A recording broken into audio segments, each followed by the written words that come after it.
There are numerous meanings for what a Siddha is. A Siddha can mean one who is accomplished and refers to perfected masters who, according to Hindu belief, have transcended the ahamkara, or ego or I maker, have subdued their minds to be subservient to their awareness, and have transformed their bodies into a completely different kind of body, dominated by sattva, or another name for purity. This is usually accomplished only by persistent meditation. A Siddha has also been defined to refer to one who has obtained a siddhi, what practitioners believe to be spiritual, magical, paranormal, or supernatural powers, acquired through sadhana, or spiritual practices, such as meditation and yoga.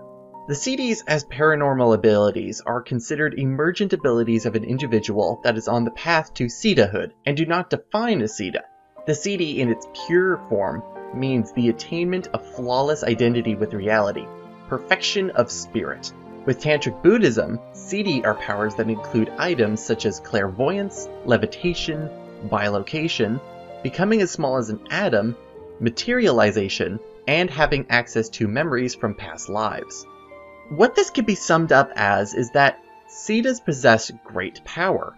According to beliefs from Jainism, Siddhas are liberated souls who have destroyed all the karma bondings. Siddhas do not have any kind of body, they are soul at its purest form. In one way or another, Siddhas are individuals who have succeeded at one point to escape the wheel of life and reach Nirvana. What is Nirvana? Well, simply put, it is the concept of liberation in Buddhism. Nirvana is described as the extinguishing of the fires that cause suffering. These fires are typically identified as the fires of attachment, raga, aversion, dvesha, and ignorance, moha or avidya. When the fires are extinguished, suffering comes to an end. The cessation of suffering is described as complete peace. In fact, nirvana literally means blown out, as in a candle, thus the metaphor. There are other words that are used synonymously with nirvana depending on the religion that you're looking at, such as moksha, which connotes freedom, self-realization, and self-knowledge within Hindu traditions, as well as words such as vimoksha, vimukti, kaivalya, apavarga, and mukti, including other religions such as Jainism and Sikhism. Now, while achieving nirvana is the goal of the path set out by Buddha on the Wheel of Life, ending suffering on the six realms, there is actually more to the journey beyond the depictions on the Wheel of Life.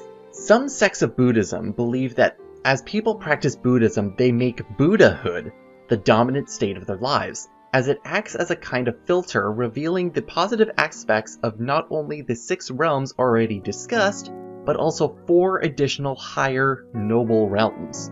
These 6 realms, previously mentioned, of hell, the pretas, animals, asuras, humans, and gods, arise automatically from within people's lives in response to external surroundings. But the remaining worlds are developed through seeking, discovering, and aspiring. Some schools of Buddhism see them as being external, 10 different planes of existence beings can be born into, whilst others see them as states of mind that can be shifted between due to external and internal influences.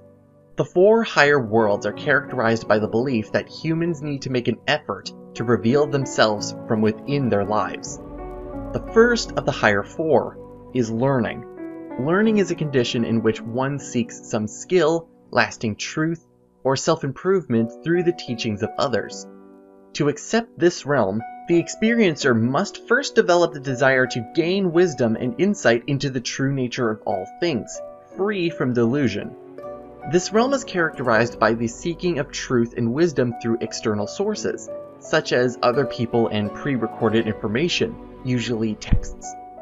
The next is realization, or absorption. Realization is a state in which one discovers a partial truth through one's own observations, efforts, and concentration. Usually, to access this realm, the experiencer must first have decided external sources are inferior to internal sources, or his or her own mind. This realm is characterized by the seeking of truth and wisdom through direct internal perception. The 2 above realms are collectively known as the 2 vehicles. Even though these realms are based upon the desire to increase wisdom and insight, ego is still present. as these desires are primarily self-oriented. The second highest realm is known as Bodhisattvahood. Bodhisattvahood is a condition in which one not only aspires for personal enlightenment, but also devotes oneself to relieving the suffering of others through compassionate and truly altruistic actions, helping others. This realm is characterized by the feeling that happiness achieved through the benefit of others is superior to happiness achieved through the benefit of only the self. Those who attain the enlightened Bodhisattvahood stage will certainly achieve Buddhahood, but for a time, they renounce the blissful state of Nirvana, freedom from suffering, vowing to remain on Earth in various guises, reincarnations, to help all living beings achieve salvation. They embody spiritual enlightenment and serve as guardians, teachers, and saviors to the faithful. Someone is called a bodhisattva if he is certain to become a Buddha. A Buddha being a man who has first enlightened himself and will thereafter enlighten others. The change from an ordinary being to a Bodhi being takes place when his mind has reached the stage when it can no longer turn back on enlightenment. Also, he has by then gained 5 advantages. He is no more reborn in the states of woe, but always among gods and man.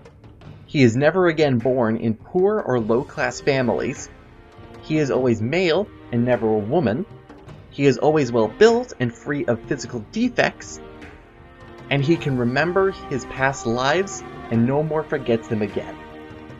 Finally, there is the 10th and highest realm, Buddhahood.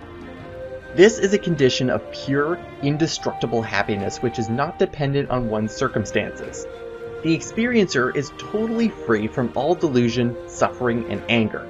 It is a condition of perfect and absolute freedom, characterized by boundless wisdom, courage, compassion, and life force.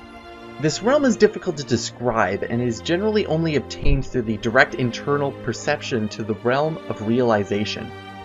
This realm is characterized by not being shifted into lower realms due to external sources, and the non-reliance on external sources for happiness. This realm is manifested outwardly through the actions of the realm of Bodhisattvahood. Buddhas are also known as enlightened beings who grew out of the mud of the material world and are usually connected to the symbol of the sacred lotus. Buddhas are usually seated upon a lotus of 4 petals, representing the great 4 countries of Asia at the time: India, China, Central Asia, and Iran. The lotus, moreover, is a symbol of purity. Although a beautiful flower, the lotus grows out of the mud at the bottom of a pond. Like the lotus, the Buddha is beautiful and pure, even though he existed in the material world. To end this off, the Shambhala Dictionary of Buddhism and Zen has this to say about the various forms of existence, and the power that humans have with enlightenment compared to even the gods. Between the various forms of existence, there is no essential difference, only a karmic difference of degree. In none of them is life without limits. However, it is only as a human that one can attain enlightenment. For this reason, Buddhism esteems the human mode of existence more highly than that of the gods, and speaks in this context of the precious human body.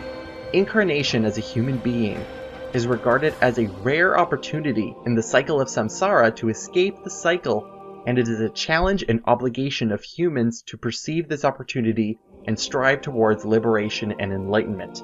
Although the gods are allotted a very long happy life as a reward for previous good deeds, it is precisely this happiness that constitutes the primary hindrance on their path to liberation, since because of it, they cannot recognize the truth of suffering.